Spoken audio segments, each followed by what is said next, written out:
ప్రేమకు ఏమివ్వగలను, నీ త్యాగము వర్ణింపలేను. నీ ప్రేమకు ఏమివ్వగలను, నీ త్యాగము వర్ణింపలేను. స్తుతి పాడుచు కీర్తించనా నా బ్రతుకంతయు నీ సాక్షిగా. స్తుతి పాడుచు కీర్తించనా నా బ్రతుకంతయు నీ సాక్షిగా. నీ ప్రేమకు ఏమివ్వగలను, నీ త్యాగము వర్ణింపలేను.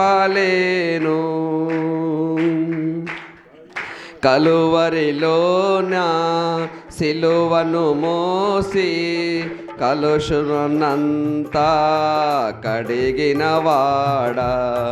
కలువరిలోన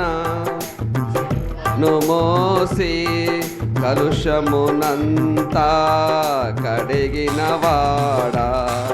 నా పాపముకై నీ ప్రాణమును అర్పించితివే బలియాగముగా. నా పాపముకై నీ ప్రాణమును అర్పించితివే బలియాగముగా. మరువనిది నీ ప్రేమ, మరువనిది నీ ప్రేమ. నీ ప్రేమకు ఏమివ్వగలను, నీ త్యాగము వర్ణింపలేను. నీ ప్రేమకు ఏమివ్వగలను, నీ త్యాగము వర్ణింపలేను. నిందలలోన నిట్టూర్పులోన హృదయము కుంగిన వేదనలోన. నిందలలోన నిట్టూర్పులోన హృదయము కుంగిన వేదనలోన. నా చెంత నిలచి నన్ను ధైర్యపరచి కృప చూపితివే విస్తారముగా. నా చెంత నిలచి నన్ను ధైర్యపరచి కృప చూపితివే విస్తారముగా. మరువనిది నీ ప్రేమ, మరువనిది నీ ప్రేమ. నీ ప్రేమకు ఏమివ్వగలను, నీ త్యాగము వర్ణింపలేను. నీ ప్రేమకు ఏమివ్వగలను, నీ త్యాగము వర్ణింపలేను.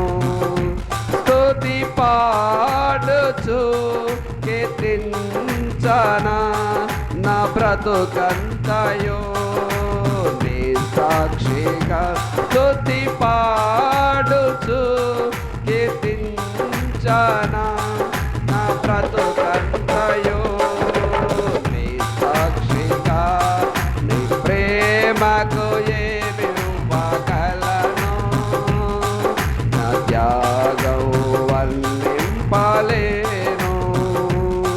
నీ ప్రేమకు ఏమివ్వగలను, నీ త్యాగం వర్ణింపలేను.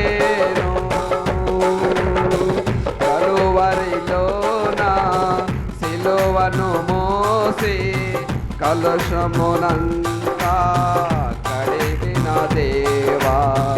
కలువరిలోన సిలువను మోసి కలుషమునంతా కడిగినవాడా. నా పాపముకై నీ ప్రాణమును అర్పించితివే బలియాగముగా. నా పాపముకై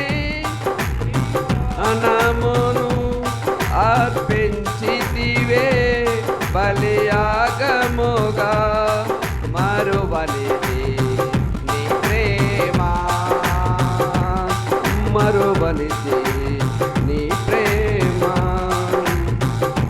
ప్రేమకు ఏమి ఇవ్వగలను, నీ త్యాగం వర్ణింపలేను. నీ ప్రేమకు ఏమి ఇవ్వగలను, నీ త్యాగం వర్ణింపలేను. స్తుతి పాడుచు కీర్తించనా నా బ్రతుకంతయో నీ సాక్షిగా. స్తుతి పాడుచు కీర్తించనా నా బ్రతుకంతయో నీ సాక్షిగా. నీ ప్రేమకు ఏమి ఇవ్వగలను, నీ త్యాగం వర్ణింపలేను. హల్లెలూయా, హల్లెలూయా.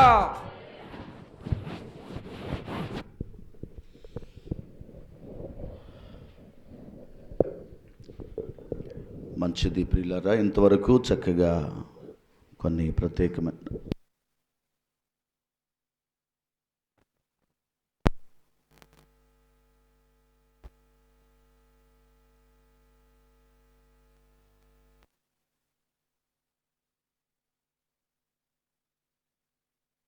చక్కగా కొన్ని పాటలు పాడి ప్రభునామాన్ని మనం ఘనపరిచాం. ఈరోజు ప్రపంచమంతా మరి ఒకే సమయములో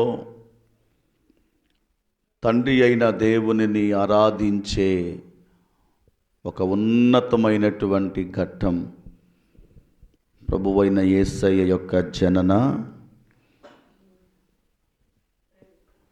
ఈ దినమును భక్తి శ్రద్ధలతో ప్రభువుని ఆరాధన చేస్తూ ఉన్నారు. అందులో మనం కూడా పాలిభాగస్థులమయ్యాము. మరి లైవ్లోను ఆన్లైన్లో ఆఫ్లైన్లో కూర్చొని వీక్షించుచున్న మీ అందరికీ క్రిస్మస్ శుభాకాంక్షలు తెలియపరుస్తున్నాను. దేవుడు మరి మీ కుటుంబాలలో ప్రభువైన యేసయ్య జన్మించుట వలన కలిగిన ప్రతి ఆశీర్వాదం మీ అందరూ హృదయపూర్వకంగా పొందుకోవాలని నేను మనసారా కోరుకుంటున్నాను. దేవుడు మీ కుటుంబాలను మెండుగా ఆశీర్వదించునుగాక. హెబ్రీ పత్రిక అపోస్తలుడైన పౌలు గారు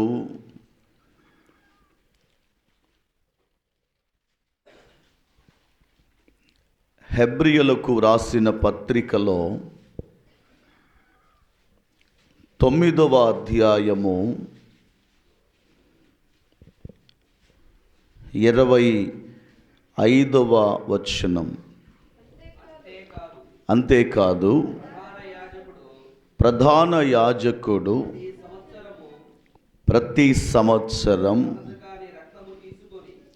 తనది కాని రక్తము తీసుకొని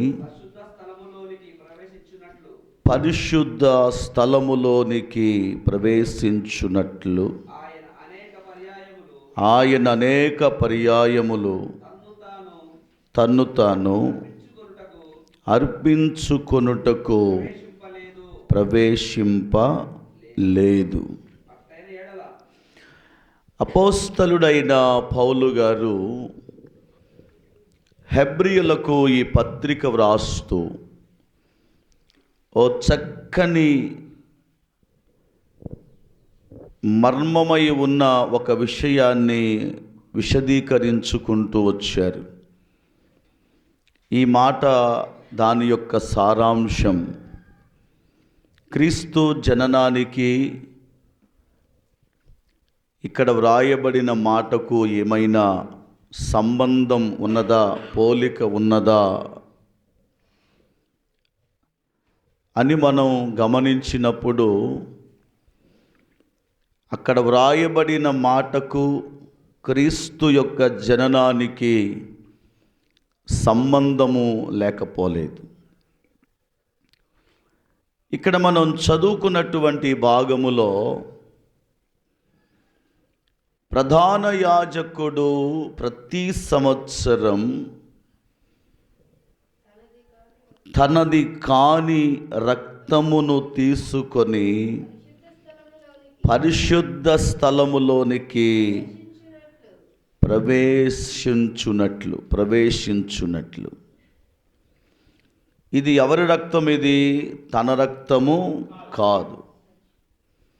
అంటే తన రక్తము అంటే తనది కాని రక్తమును తను పట్టుకొని పరిశుద్ధ స్థలములోనికి ప్రవేశించుచున్నాడు. ఇది ఎవరి రక్తం? ఇది తన రక్తము కాదు, తనది కానే కాదు. తనది కాని ఆ రక్తమును పరిశుద్ధ స్థలములోనికి వెళ్ళి ఈ రక్తమును అక్కడ అర్పించుచూ ఉన్నాడు. అది ప్రత్యక్షపు గుడారములో జరిగిన ఒక శ్రేష్టమైన కార్యముగా మనకు కనబడుతూ ఉంది.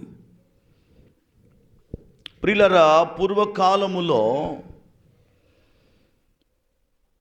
దేవుడు మానవుని తన పోలికలో ఏర్పాటు చేశాడు, నిర్మాణము చేశాడు.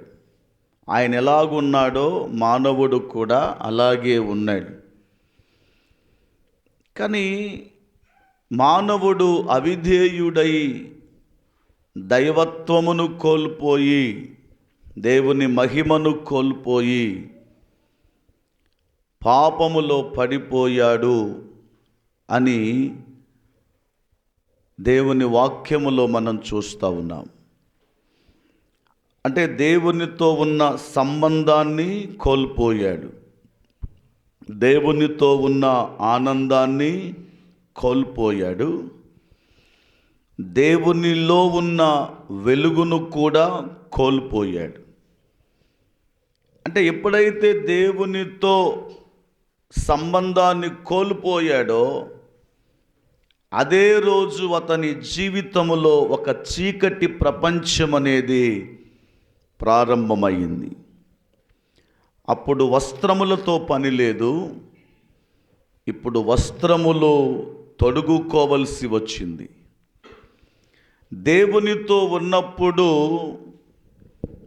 ఆహారముతో పని లేదు, దేవునితో ఉన్నప్పుడు ఏది కొరతగా లేదు. ఎప్పుడైతే దేవుని సన్నిధి నుండి వేరుపరచబడ్డాడో ఆ రోజు నుండి ప్రియులారా, ప్రభువైన యేసయ్య శిలువ మరణము పొందేంత వరకు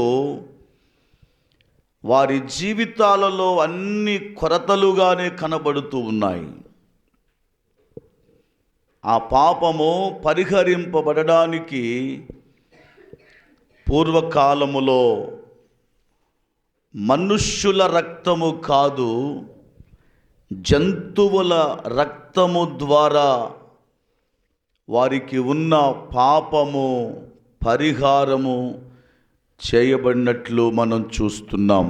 9వ అధ్యాయం 22వ వచనం, మరియు ధర్మశాస్త్ర ప్రకారం సమస్త వస్తువులను రక్తము చేత శుద్ధి చేయబడును అనియు రక్తము చిందింపకుండా పాపక్షమాపణ కలుగదు అనియు సామాన్యముగా చెప్పవచ్చును.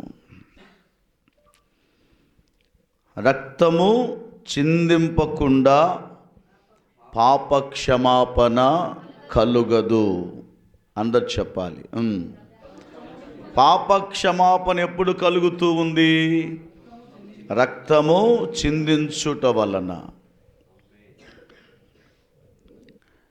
అంతకుముందేమో మేకల యొక్క రక్తము, గొర్రెల యొక్క రక్తం, కోడెల యొక్క రక్తమును చిందించారు. అంటే ఇది ఎవరి చేతిలో ఉండేదంటే ఇది ప్రధాన యాజకుని చేతిలో ఉండేది పాత్ర. ఒక వ్యక్తి పాపము చేసినటువంటి వాడు ప్రత్యక్ష గుడారము యొద్దకు వచ్చి తను అర్పించినటువంటి అర్పణను బలిపీఠం మీద దహించి వేసేటప్పుడు ఆ రక్తమును ఒక పాత్రలో పట్టుకొని హిస్సోపు అనే కుంచెతో తీసుకొని రాబడిన ఆ వ్యక్తి మీద దానిని ప్రోక్షించేవారు, అలా చల్లేవారు. ఇది ఎవరి రక్తం? ఇది ప్రధాన యాజకుని రక్తము కాదు. అది తాత్కాలికమైనటువంటి ఉపశమనమే. ఎప్పుడు వీరి పాపాలు క్షమింపబడ్డాయి అనంటే వారు రక్తము ఎప్పుడైతే చిందింపబడిందో అదే రోజు వారు పరిశుద్ధులుగా మార్చబడ్డారు. బయటకు వచ్చిన తర్వాత ప్రత్యక్ష గుడారును బయటకు వచ్చిన తర్వాత వాళ్ళకు ఒక అవగాహన ఏంటంటే మేము మా పాపముల కొరకై మేము ఒక బలి పశువును వధించాం, అప్పగించాం అని బయటికి వచ్చి మరలా వారు ఏం చేస్తున్నారు అంటే మరలా తిరిగి సంవత్సరం అంతా ఎన్నో అవిధేయమైనటువంటి కార్యములు చేస్తూ ప్రతి సంవత్సరము అలాగు వారు బలులు అర్పించేటటువంటి వారు. ఈ సందర్భం ఎందుకు నేను చెప్పవలసి వచ్చిందంటే ప్రధాన యాజకుని చేతిలో తనది కాని రక్తమును చిందించాడు, కానీ ప్రభువైన యేసయ్య అదే పాపమును పరిహరించడానికి తన రక్తమునే చిందించడానికి లోకానికి వచ్చాడు. ఆయన ఎందుకు వచ్చారు? మహా ఆనందాన్ని ఇవ్వడానికి వచ్చారా? కావచ్చు. ఆయన ఎందుకు వచ్చారు? వెలుగునివ్వడానికి వచ్చారా? కావచ్చు. ఆయన ఎందుకు ఈ లోకానికి వచ్చారు? ప్రజలకు కావలసిన మహిమనివ్వడానికి వచ్చారా? కావచ్చు. ప్రభు ఈ లోకానికి ఎందుకు వచ్చారు? మరణపు నీడలో ఉన్నవారు జీవములోనికి నడవడానికి వచ్చారా? కావచ్చు. యేసయ్య లోకములోనికి ఎందుకు వచ్చారు? నశించిన దానిని వెతకి రక్షించడానికి వచ్చారా? కావచ్చు.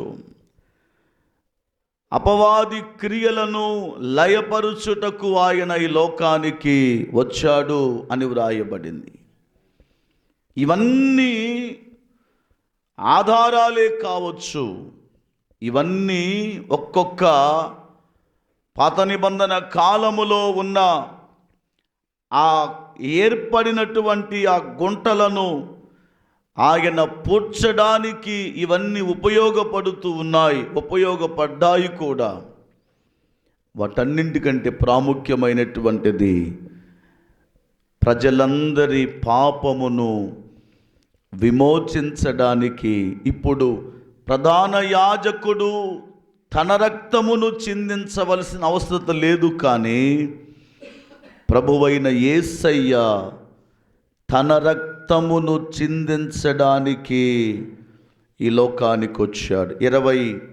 28వ వచనం, అలాగుననే క్రీస్తు కూడా అనేకుల పాపములను భరించుటకు ఒక్కసారే అర్పింపబడ్డాడు. దేవునికి స్తోత్రం కలుగును గాక. ప్రియులారా, ప్రభువైన యేసయ్య పాపములను భరించుటకు ఈ లోకములోనికి వచ్చాడు. చూడండి, లూకాసు వార్తలోనికి మనం వచ్చినప్పుడు, లూకాసు వార్త ప్రియులారా 2వ అధ్యాయం 27వ వచనం, అంతటా ధర్మశాస్త్ర పద్ధతి చొప్పున ఆయన విషయమై జరిగించుటకు తల్లిదండ్రులు శిశువైన యేసును దేవాలయములోనికి వచ్చినప్పుడు అతడు తన చేతులలో ఆయనను ఎత్తుకొని దేవుని స్తుతించుచు ఇట్ల నిన్ను నాదా. ఇక్కడ సుమయోను అనే ఒక ధర్మశాస్త్ర మరి సంబంధమైనటువంటి జ్ఞానము కలిగినటువంటి వాడు, నీతిమంతుడు, భక్తిపరుడు,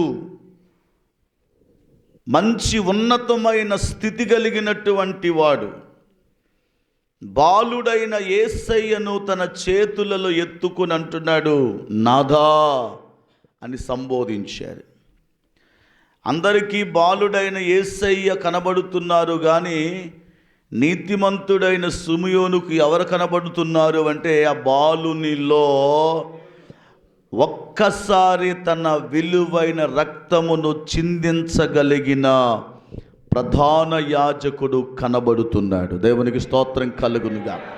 ఆయన ఎవరయ్యా అంటే ఆయన సామాన్యమైనటువంటి వాడు కాదు. ప్రభువైన యేసయ్య శిలువ మరణము పొందడానికి లోకములోనికి వచ్చారు.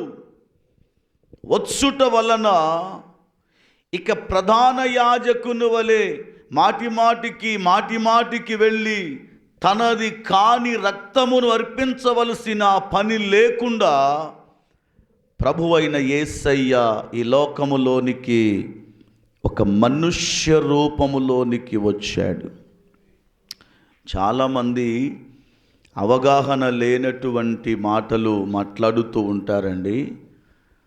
యేసుక్రీస్తు ప్రభువుల వారు మనుష్యుని పోలికగా ఎందుకు వచ్చారు అనే మాట మాట్లాడుతూ ఉన్నప్పుడు వారికి ఈ క్రిస్మస్ సందర్భంగా ఇటు మనం క్రైస్తవ ప్రపంచం వారికి చెప్పవలసిన మాట ఏదైనా ఉన్నది అంటే, నానా ఆయన మనతో నడిచినప్పుడే మన బాధలేంటో ఆయనకు తెలుస్తాయి. ఒక మనుష్యునిగా వస్తేనే మానవుని యొక్క బాధలేంటో, ఇబ్బందులేంటో, అవస్థతులేంటో ఆయనకు తెలుస్తాయి. ఆయన సరాసరి దేవుడుగా ఈ లోకానికి వస్తే, చదవండి యెషయా ప్రవచన గ్రంథం, యెషయా ప్రవచన గ్రంథంలోనికి మనము వచ్చినప్పుడు అక్కడ ఓ చక్కని మాట ఇలాగూ వ్రాయబడి ఉన్నది. ఆ మాటను ఈ సమయంలో మనం చదువుకుందాం. 57వ అధ్యాయం 15వ వచనం. మహాఘనుడు, మహోన్నతుడు, పరిశుద్ధుడు, నిత్య నివాసియునైనవాడు ఏమని సెలవిచ్చారు? నేను మహోన్నతమైన పరిశుద్ధ స్థలములలో నివసించువాడను. ఇక ఆగాలి, ఆగి చూడాలి. తనకు తాను పరిచయం చేసుకుంటూ ఉన్నాడు. ఆయన ఎవరు? మహాఘనుడు, ఇంకా మహోన్నతుడు, పరిశుద్ధుడు, నిత్య నివాసి అయినటువంటి వాడు. ఆయన మహోన్నతమైన స్థలములలో నివసించువాడు. మహిమాన్వితుడు అయిన దేవుడు సరాసరి ప్రజల యొద్దకు వస్తే ఆయన మహిమను చూచి మనం తట్టుకోలేమండి. ఆయన మహిమను చూచి మనం బ్రతకలేం. అందుకే తను మరుగు చేయబడి మనుష్యులందరితో జీవించాలని 30 ఏండ్లు తల్లిదండ్రుల యొద్ద ఉండి 30వ ఏట సువార్తను ప్రారంభించి 3.5 ఏండ్లు సువార్తను ప్రకటించి కాలినడకన వెళ్ళి, ఎడారి మార్గమున వెళ్ళి, సముద్ర మార్గమున వెళ్ళి,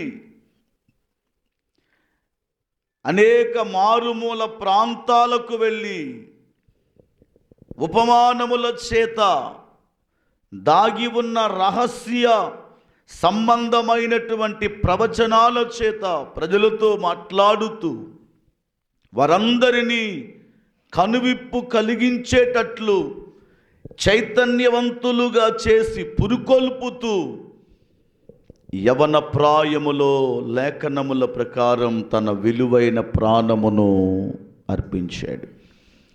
తను రావడానికి గల కారణం, ప్రభు జన్మించగానే తూర్పు దిక్కున ఒక నక్షత్రము ఉదయించింది. ఇది ఎప్పుడూ చెప్పారు ఈ మాట అంటే, యాకోబులో నక్షత్రము ఉదయించును అని బిలాము ప్రవక్త ప్రవచించాడు.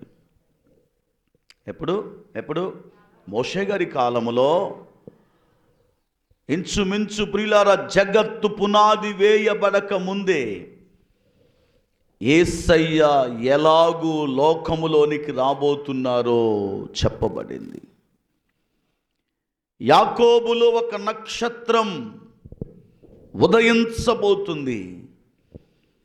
ఈ నక్షత్రము చెప్పబడిన ప్రవచనాన్ని జ్ఞానులు అన్వేషించుచూ ఉన్నారు. ఏం చేస్తున్నారు? జ్ఞానులు అన్వేషించుచూ ఉన్నప్పుడు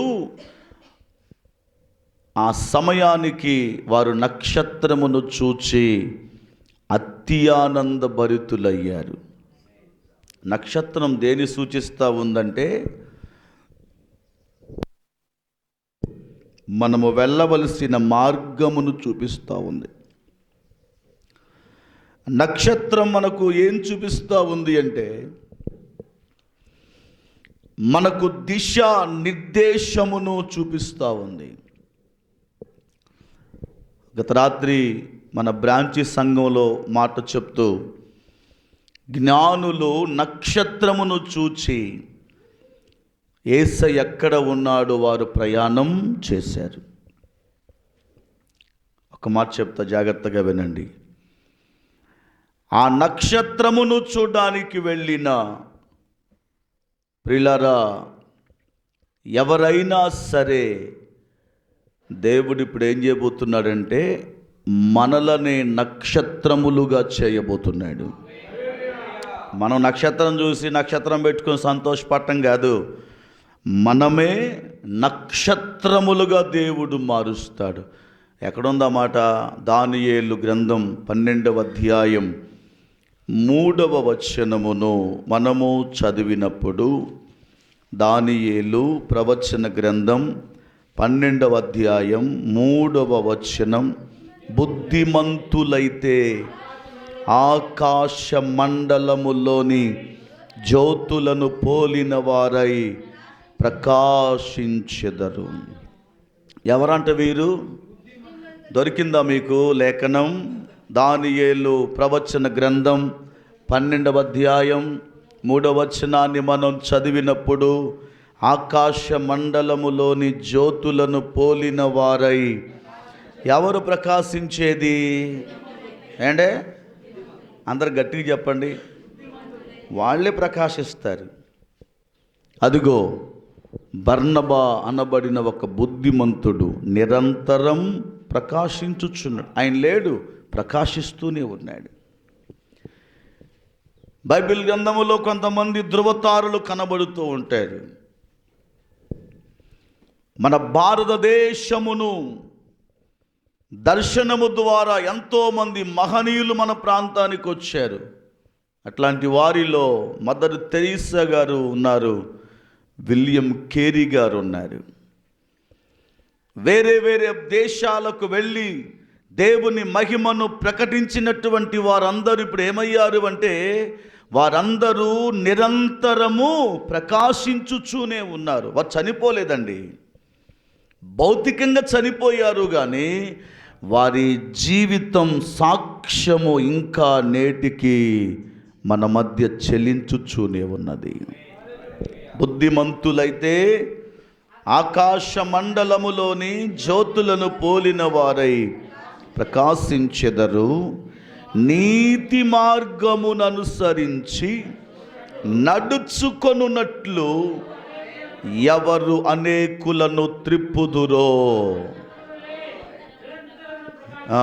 ఎవరు అనేకులను త్రిప్పుదురు. అందరూ చెప్పండి ఈ మాట. ఈ మాటకు అర్థం ఏంటి మీరు చెప్పాలి. నేను క్వశ్చన్ వేస్తాను, మీరు ఆన్సర్ చెప్పండి. ఎందరు అనేకులను తిప్పటం అంటే ఏంటి?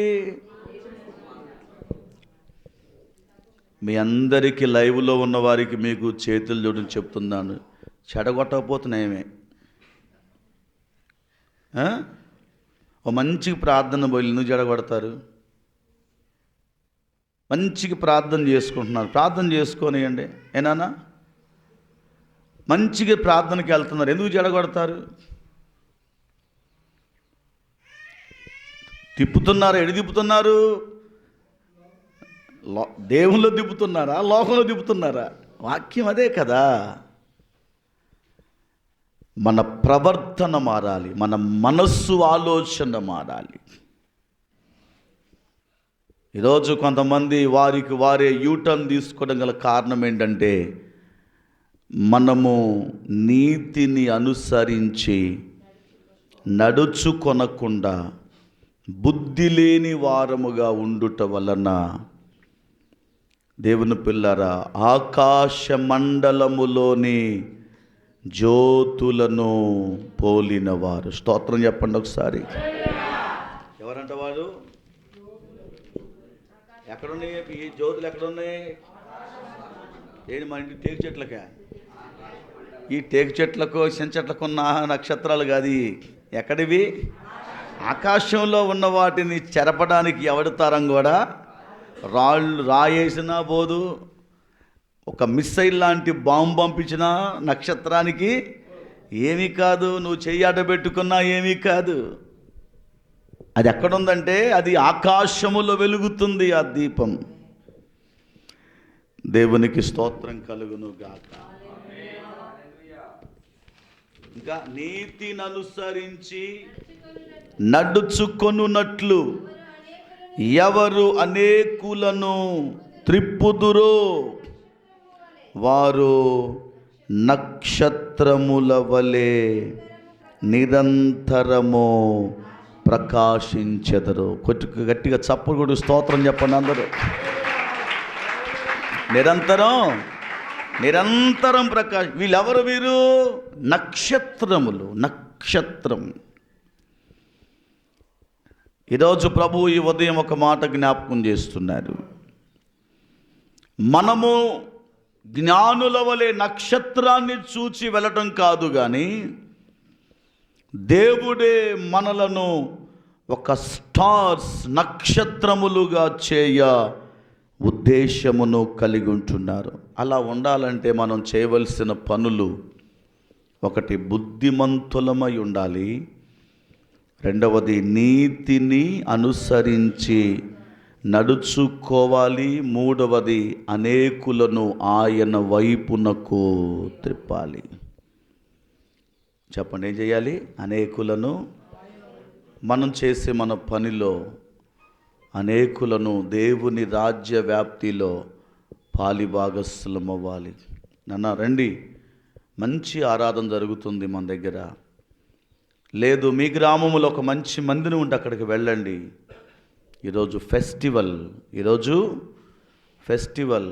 గేదెలు ఉంటాయి అందరికీ, ఉండవు?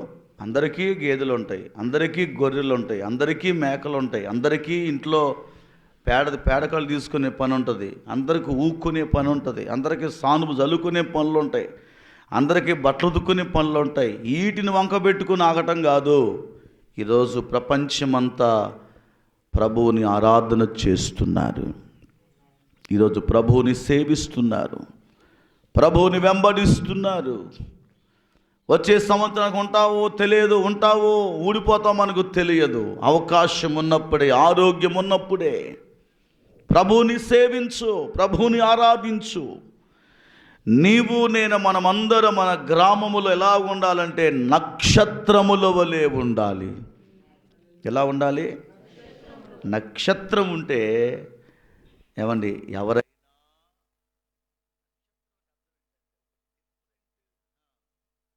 ప్రత్యేకమైనటువంటి వ్యక్తి కదా, మనం ఏం చేస్తామంటే అక్కడికే వెళ్ళాలనుకుంటాం. ఖమ్మంలో ఎన్నో షాపింగ్ మాల్స్ ఎందుకు పోతున్నాం మనం? అక్కడ ఒక ప్రత్యేకత. కూసుమంచులు లేవంటే బోల్డ్ ఉన్నాయి, కానీ మనకు నచ్చదు. మన చూపంతా ఖమ్మం వెళ్ళిపోతాం, ఎందుకంటే ప్రత్యేకత.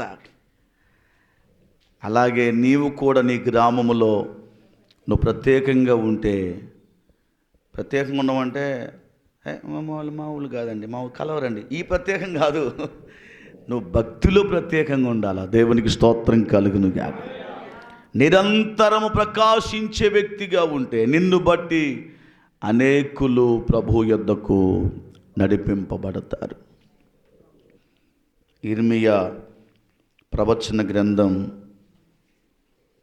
15వ అధ్యాయం 19వ వచనం. కాబట్టి యెహోవా ఇలాగూ సెలవిచ్చును, నీవు నా తట్టు తిరిగిన ఎడల నీవు నా సన్నిధిని నిలుచున్నట్లు నేను నిన్ను తిరిగి రప్పింతును.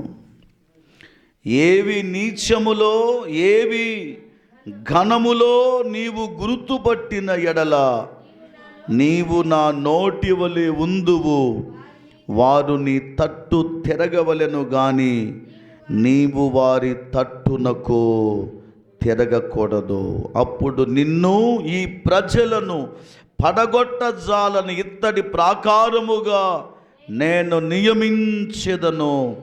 నిన్ను రక్షించుటకు నిన్ను విడిపించుటకు నేను నీకు తోడై ఉందును గనుక వారు నీ మీద యుద్ధము చేయుదురు గాని నిన్ను జయింపకపోవుదురని యెహోవా సెలవిచ్చుచున్నాడు.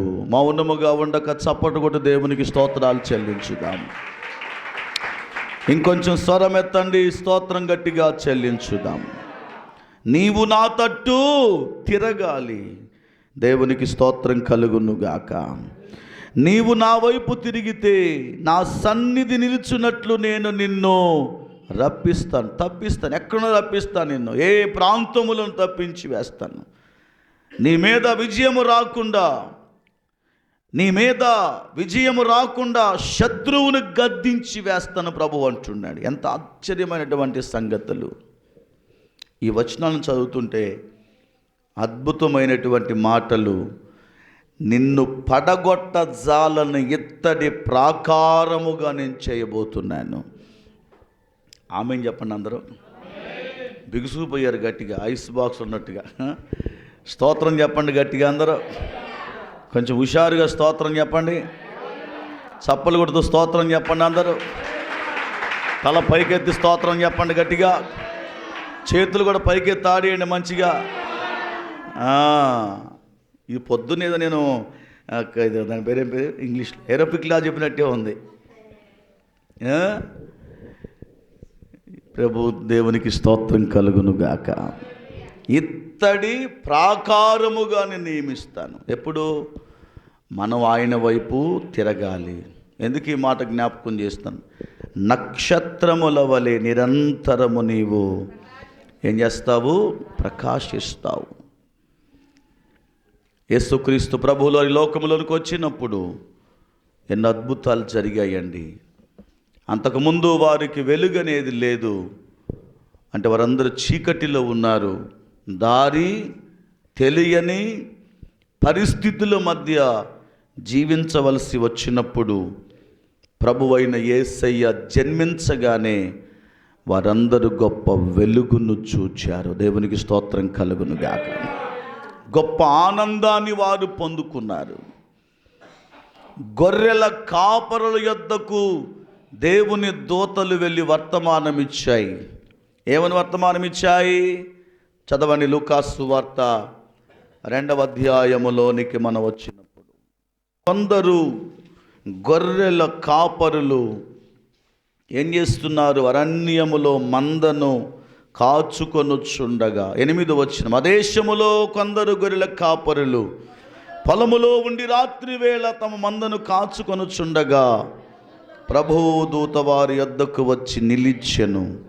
ప్రభు మహిమ వారి చుట్టూ ప్రకాశించినందున వారు మిక్కిలి భయపడ్డారు. ఫస్ట్ దైవ దర్శనం ఎవరికి కలిగిందంటే గొర్రెల కాపరులకు కలిగింది. ఇండైరెక్ట్గా వారికి ఒక సందేశాన్ని దేవుడిచ్చారు. నా వైపు చూడాలి, మాటలు వినాలి. నా వైపు చూడండి, కొన్ని మాటలు వినండి. మరలా చెప్తున్నాను, మీరు మాట వినకపోతే మీరు ఏం వినలేదు, గ్రహించలేరు కూడా. నిద్రలో అడిగినా చెప్పాలా. ఈరోజు ఏ వాక్యం విన్నామంటే టక్ టక్ టక్ రెఫరల్ చెప్పాలా. ఆ స్థాయికి మీరు రావాలి. అది ఏ కూటమని ఇదే చెప్తాను నేను, ఎందుకంటే మీరు వాక్యం ఎదగాలి. మీ ఫౌండేషన్ దేవుని వాక్యం మీద కట్టబడాలి. అప్పుడు ఎన్ని శోధనలు వచ్చినా నీవు తొట్టిల్లిపోవు. ఎందుకంటే వాన వచ్చెను, వరద వచ్చి ఆ ఇంటి మీద కొట్టినప్పుడు ఆ ఇల్లు పడిపోలేదు. ఎందుకంటే కాబట్టి ఈ నా మాటలు చొప్పున విని వాటి చొప్పున చేయు ప్రతివాడు బండ మీద ఇల్లు కట్టుకొనిన బుద్ధిమంతుని పోలి ఉంటుంది. కాబట్టి దేవుని మాటలు వినడానికి మనం 100% ప్రయత్నం చేద్దాం.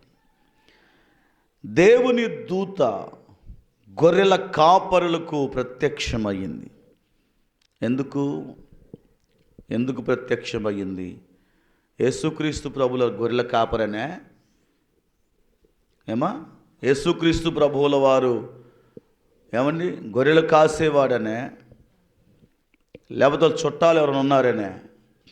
ఫస్ట్ మనకు పుడితే మనకు ఎవరు చెబుతాం మనం చెప్పండి. మనకు బాగా ఇప్పుడు ఎజ్రా కొడుకు పుట్టిన ఎవరికి చెప్పుకుంటాడు? టక్కన ముందు ఎవరికి చెప్పుకుంటాడు? తనకి ఇష్టమైన వాళ్ళకి చెప్పుకుంటాడు. ఎందుకంటే ప్రభు జన్మించాడు కాబట్టి. గొర్రెల కాపర్లకు చెప్పడానికి కారణం కూడా లేకపోలేదు. ఏంటి ఆ మాట, ఏంటి ఆ వచనం అంటే, ఇండైరెక్ట్గా గొర్రెల కాపరులతో ఈ మాట చెప్తున్నారు దేవుని దూతలు. నా వైపు చూడండి. ఇక మీరు మీ గొర్రెలు మానవుని యొక్క పాపం కొరకు అర్పించవలసిన పని లేదు. ఎందుకంటే వాటికి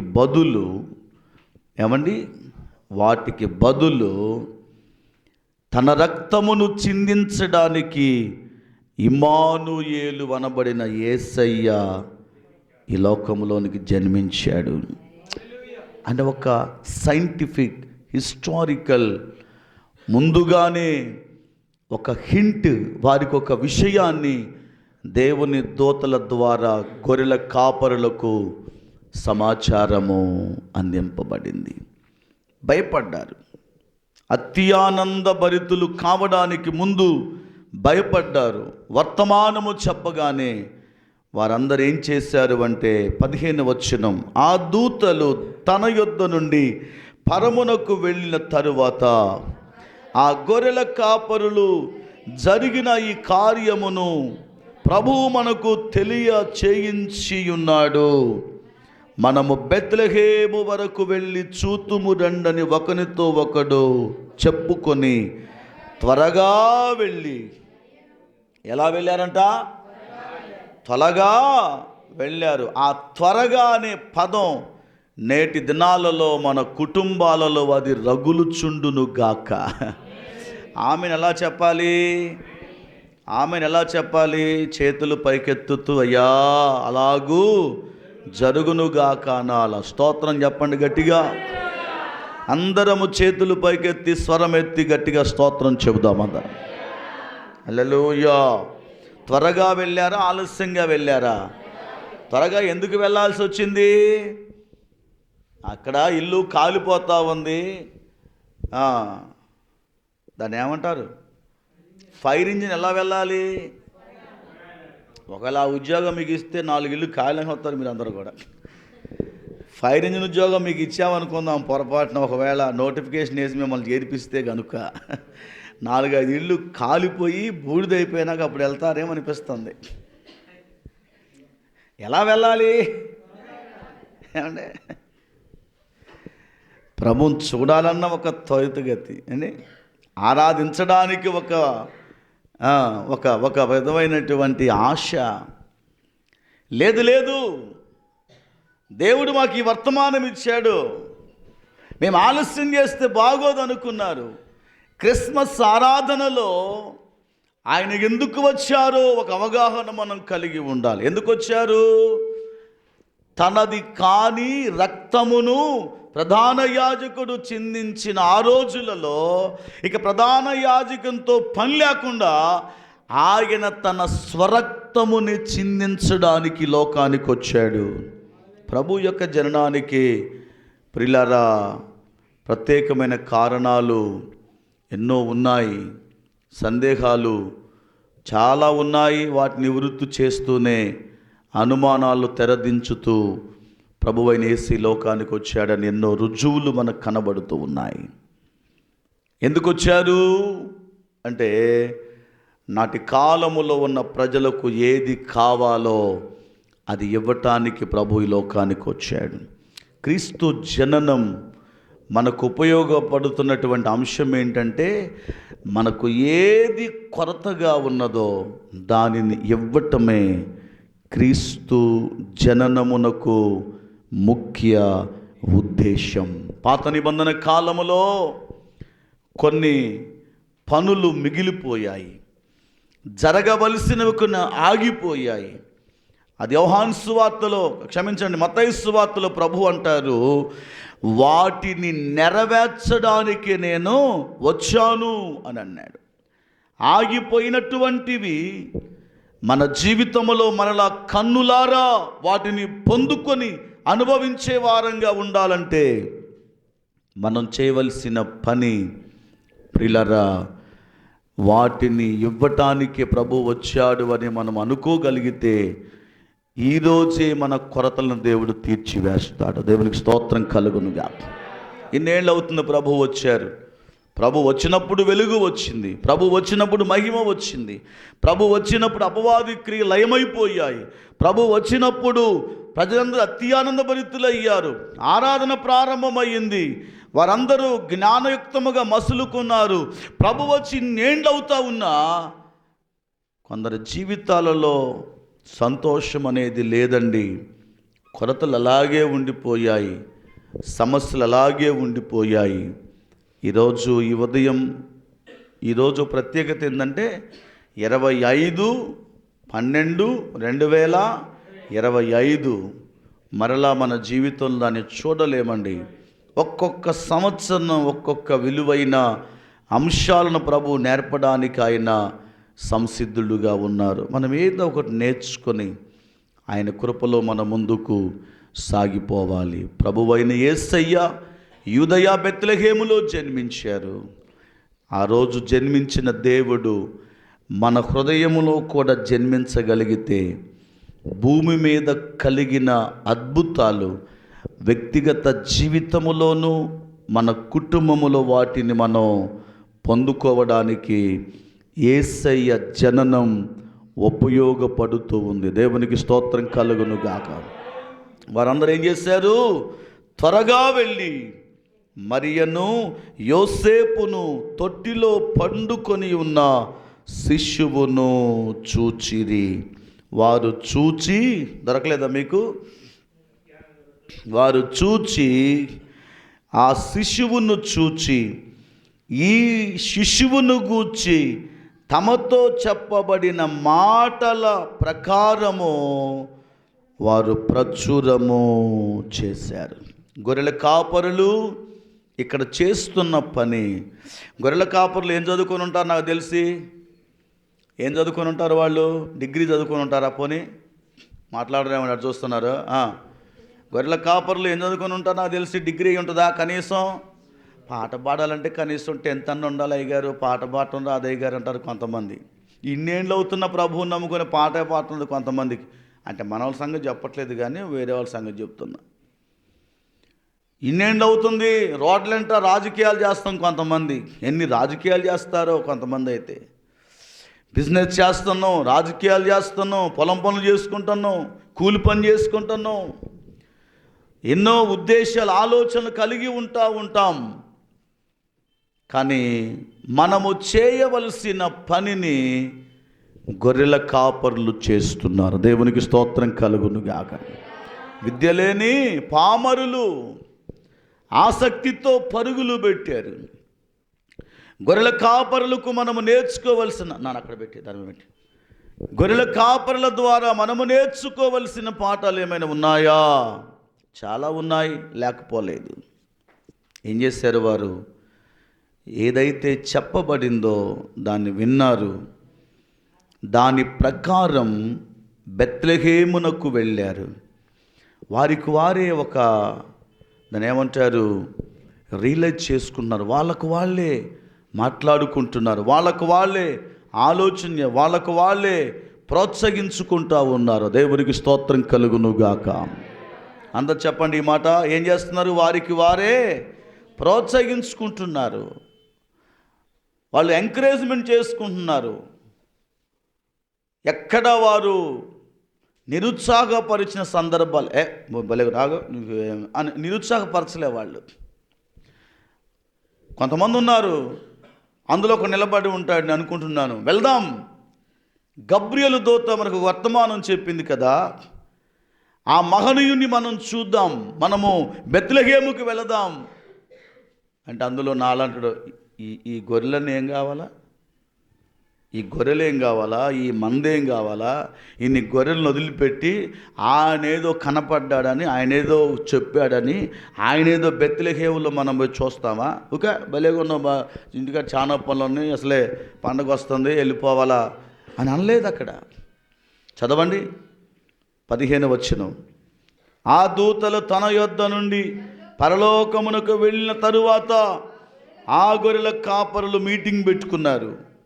ఈ మీటింగ్లో మాట్లాడుకుంటున్నారు, జరిగిన ఈ కార్యమును ప్రభువు మనకు తెలియచేసి ఉన్నాడు అని. ఇది ఎవరు జరిగించారు? ప్రభువే జరిగించారు అని అవగాహనకు వచ్చారు. మనము బెత్లెహేము వరకు వెళ్ళి చూతుము రండని ఒకనితో ఒకడు చెప్పుకున్నారా లేదా? ఈ క్రిస్మస్ ఆరాధనలో ఈ లూకా సువార్తలో పొందుపరచబడిన ప్రతి పదాన్ని మనం పాటించగలిగితే మీ అంత అత్యానంద భరితులు ఎవరో ఉండకపోవచ్చేమో. దైవ దర్శనం కలుగుద్దండి, దేవుని ప్రత్యక్షత కలుగుద్ది. నీవు కన్నులారా యేసయ్యను చూస్తావు. నువ్వెన్నడూ ఇంతకుముందు చూసిన యేసయ్య వేరు, ఇప్పుడు చూడబోతున్న యేసయ్య వేరు. అంతకుముందు ఆరాధించిన యేసయ్య వేరు. నువ్వు ఎలా ఆరాధించావో నాకు తెలియదు. ఆరాధించే క్రమములో నువ్వు బాధ్యత కలిగి ఉంటే మన పరిస్థితులు మార్చివేస్తాడు. పరిస్థితులు అలాగే ఉన్నాయంటే ఆరాధనలో నీవు లోపించావు, లోపము నువ్వు కలిగి ఉన్నావు. అందుకే ప్రభు అంటున్నారు, ఇంతకుముందు ఆరాధన వేరు, ఇప్పుడు చేయబోతున్న ఆరాధన వేరు. వాళ్ళందరూ అనుకుంటున్నారు, యూనిటీగా మాట్లాడుకుంటూ ఉన్నారు. సర్వసాధారణ మనం అనుకునే మాట ఏంటంటే, కార్పొరేట్ చేసుకుందామా? మిమ్మల్ని అడిగేది చెప్పరేంటంటే, మనం మాట్లాడుకుంటాం కదా, షాపింగ్కి వెళ్దామా? చెప్పరేంటండి, చెప్పరే కదా. మా కూసు మంచులు అన్నగా ఆడపిల్లలు సంతకి వెళ్దామా? సంతకి, షాపింగ్కి, లేకపోతే ఎక్కడికో అనుకుంటా ఉన్నారు వాళ్ళు. తప్పేమి లేదు, అప్పులు చేసుకోవడం తప్పు లేదు, సంతకు పోవడం తప్పు లేదు, సేమ్ టైం షాపింగ్కి వెళ్ళడం తప్పు లేదు. అంటే సర్వసాధారణ కనిపించే విషయాలు మీకు జ్ఞాపకం చేస్తున్నాను. మరి మగపిల్లగాళ్ళు ఉన్నారనుకుందాం, జెంట్స్ ఉన్నారనుకుందాం, వాళ్ళు ఏం చేసుకుంటున్నారు? వచ్చేయి, టీ టైంకి వచ్చేసాయి. ఉన్నాయిగా బెల్లం కాఫీ, అల్లం కాఫీ ఉన్నాయిగా, ఆ బెల్లం అల్లం దగ్గర కాడికి వచ్చేసేయండి, జస్ట్ టైం పాస్ అనుకుంటున్నారు. వచ్చే ఆదివారం ఏం చేద్దాం, ఎటన్నా టూర్ వెళ్దామా, లేకపోతే ఎక్స్కర్షన్కి వెళ్దామా? ఈ మగవాళ్ళ గోల ఇదంతా, ఆడవాళ్ళ గోల అది. ఇవన్నీ తప్పు అంటలేదు, మానవ జీవితంలో ఇవన్నీ అవసరమే. కానీ వీళ్ళు ఏమనుకుంటున్నారు, రండి మనము బెత్లెహేము వరకు వెళ్ళాలి, ఇంకా ఆయనను మనము చూడాలి. ఎంత ఆసక్తి గొర్రెల కాపరులు మనం చూస్తూ ఉన్నాం, ఎంత ఐక్యత వారిలో మనం చూస్తూ ఉన్నాం, ఎంత ఆసక్తి వారిలో మనం చూస్తున్నాం, ఎంత బాధ్యత వారిలో ఉందో మనం చూస్తూ ఉన్నాం.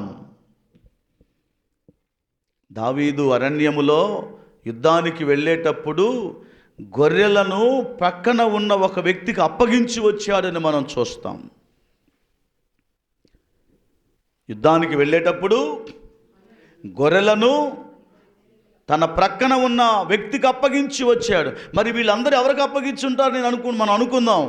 వీళ్ళు అనుకుంటున్నారు గొర్రెలు ఇక్కడ మనకు మ్యాటర్ కాదు, దేవునిని చూడటమే మనకు ఒక మంచి ఉద్దేశం.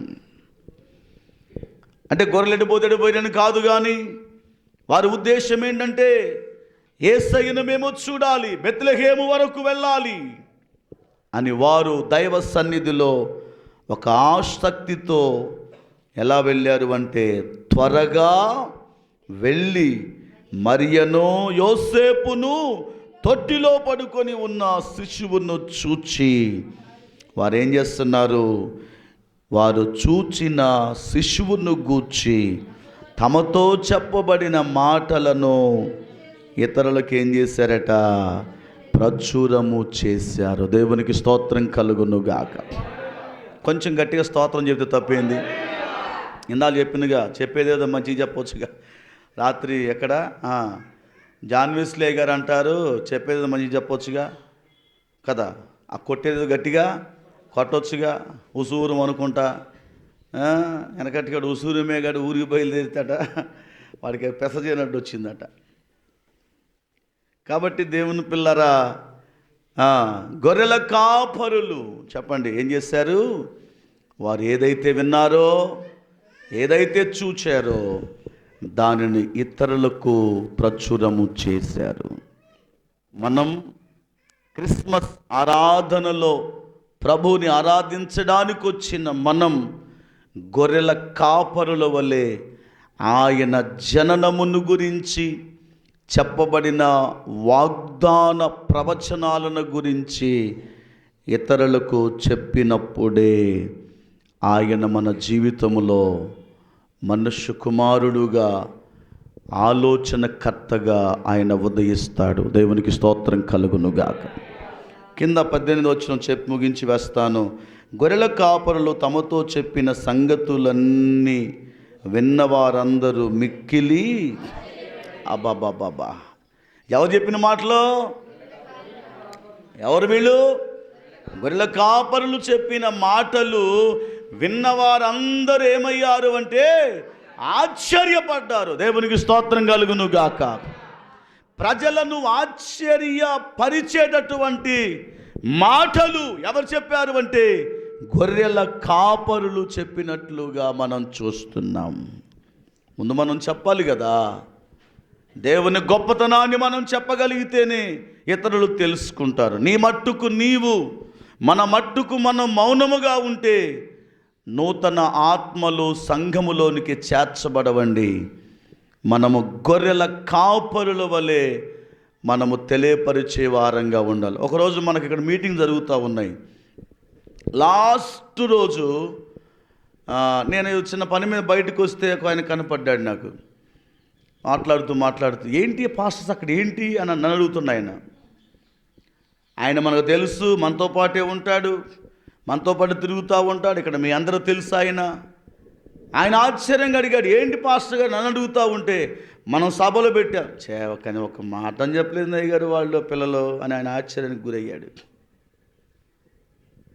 ఫస్ట్ మనం చెప్పాలండి, వాళ్ళు వింటారా తర్వాత సంగతి. ఇక్కడ మీ పురుషులందరూ కూడా మీరు నేర్చుకోవాల్సింది, మీరందరూ స్త్రీలందరూ నేర్చుకోవాల్సింది మనం చెప్పాలి.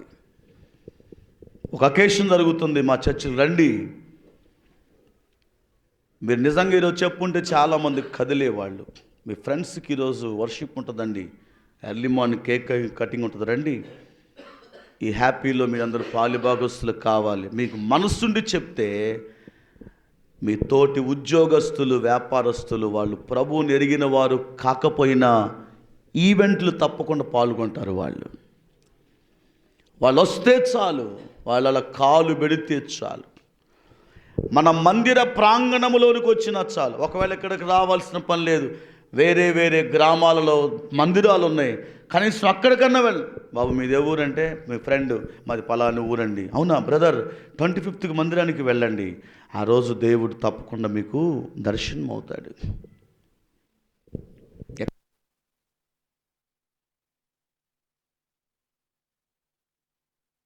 దూరం వెళ్ళినోడికి ఉండూరులో ఉన్న మందిరానికి రావడం పెద్ద విశేషమేం కాదు.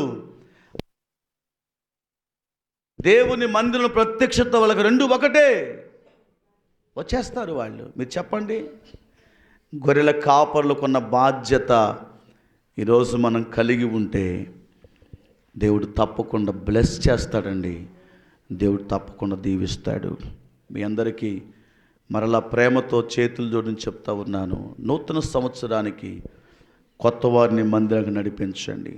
మీరు బాధ్యత. నేను చాలా ఆశ్చర్యపడ్డాను. అవునా, మీకు పలానా అబ్బాయి చెప్పలేదంటే, చెప్పలేదండి, రోజు కలుస్తూ ఉన్నాం. ఒక్క మాట, అంకుల్ మా దగ్గర మీటింగ్ జరుగుతుంది రండి అంటే నేను 3 రోజులు వచ్చేవాడినండి, మీరు ఈ మీటింగ్లు మీరు పెట్టారా అని ఆశ్చర్యపడి ఆయన మాట్లాడుతుంటే నాకు చాలా వేదన అనిపించింది. వీళ్ళు చెప్పారా, మౌనంగా ఉన్నారా? మాట్లాడండి. గొర్రెల కాపరులు చెప్పారు బాధ్యతగా, మీరెందుకు చెప్పలేకపోతూ ఉన్నారు? చెప్పండి. మన బంధువులకు చెప్పండి. నూతన సంవత్సర వేడుకండి, ఆ రోజు రాత్రి అద్భుతమైన కూటం ఉంటుందండి, ప్రామిస్ కార్డ్స్ ఉంటాయండి, క్యాలెండర్స్ ఉంటాయండి, మీరు రండి. అలా ఒక్కసారి వచ్చి 10 నిమిషాలు కూర్చొని వెళ్ళండి. వాళ్ళు అంటారు నైట్ పూట రావులే నాన్న అన్నప్పుడు మనలో వెంటనే మనం చిన్న మాట, ఉదయమన్న కనీసం రండి బ్రదర్, భోజనానికి రండి, మంచి ఏర్పాట్లు చేస్తున్నాం, మేము అందరం కలిసి చేస్తున్నాం, మీరు చెప్పండి. అలా వచ్చిన వారిలో 10 మందిలో ఒక్కరైనా మార్పు చెందితే ఆ క్రెడిట్ నీకే దక్కుతుంది. దేవునికి స్తోత్రం కలుగునుగా. దానికి వచ్చిన ప్రతిఫలము ప్రభు నీకు ఇస్తాడు. దాని ద్వారా దేవుడు ఏదో గొప్ప మేలు తప్పకుండా చేస్తాడు. కాబట్టి ఆయన పిల్లలమైన మనమందరం ఇలా గొర్రెల కాపరుల వలె చెప్తూ అనేకులను దేవుని వైపునకు త్రిప్పే వారంగా, నడిపించే వారంగా ఉంటే మాకేంటి ప్రయోజనం పాస్టర్ గారు అంటే, మనమున్నా లేకపోయినా నక్షత్రముల వలె నిరంతరము ప్రకాశిస్తాము. దేవునికి స్తోత్రం చెప్పండి, గట్టిగా దేవునికి స్తోత్రం చెప్పండి. అటువంటి బలమైన కృప ఈ సంవత్సరంలో ప్రభు మీ అందరికీ ఇవ్వాలని నేను మనసారా కోరుకుంటున్నాను.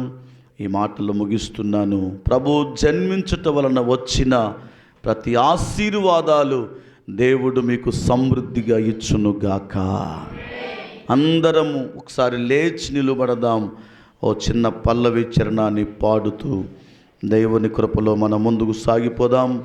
దేవుడు ఈ కొద్ది మాటలు మన వినికిడిలో ఆశీర్వదించి నెరవేర్చునుగాక. ఎంత దీనాతి దీనమో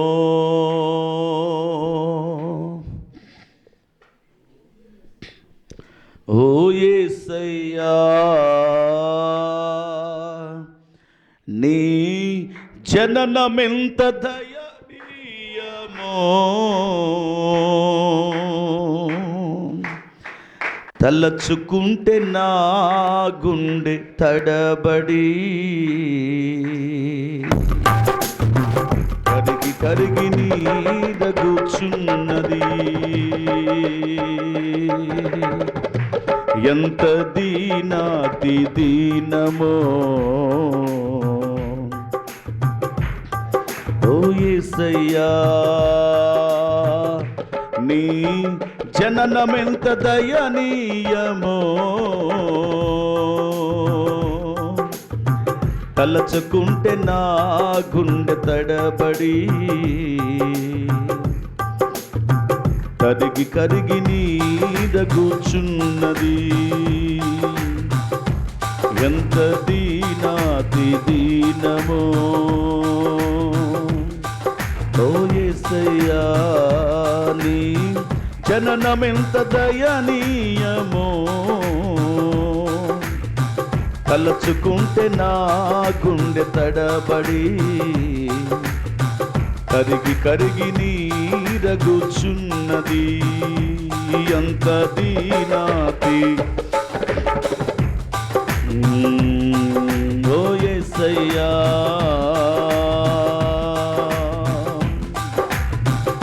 నీ సృష్టిలో ఈ లోకమే నీవు మాకు ఇచ్చిన సత్రమయ్యా.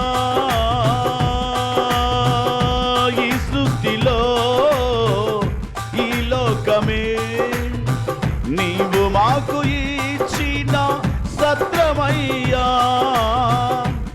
ఆ సత్రములో యేసయ్యా నీకు స్థలమే దొరకలేదయ్యా.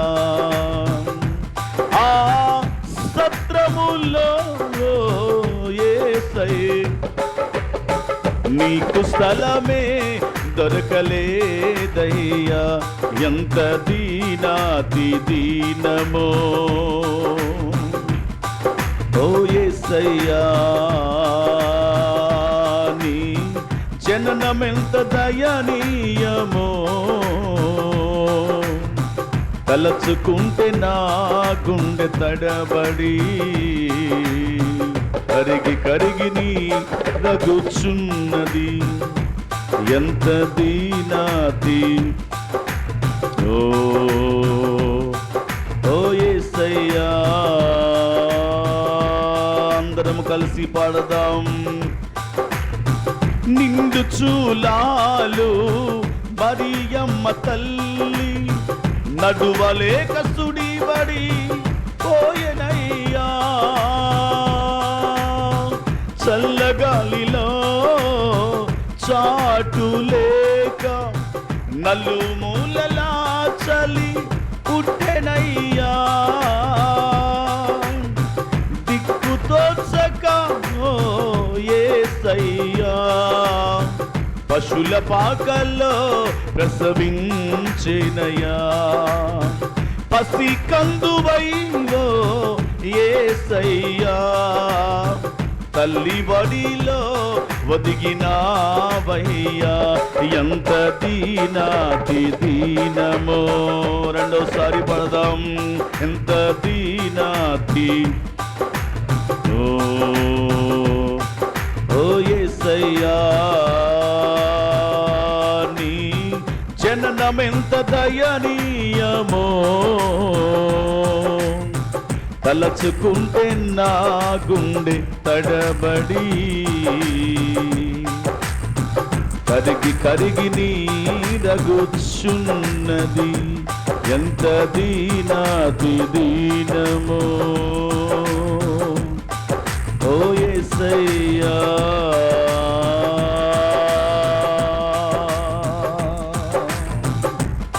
Praise the lord. హల్లెలూయా. అందరం తలల వంచుదాం, ప్రార్థన చేద్దాం. ఇంతవరకు కొన్ని విలువైన మాట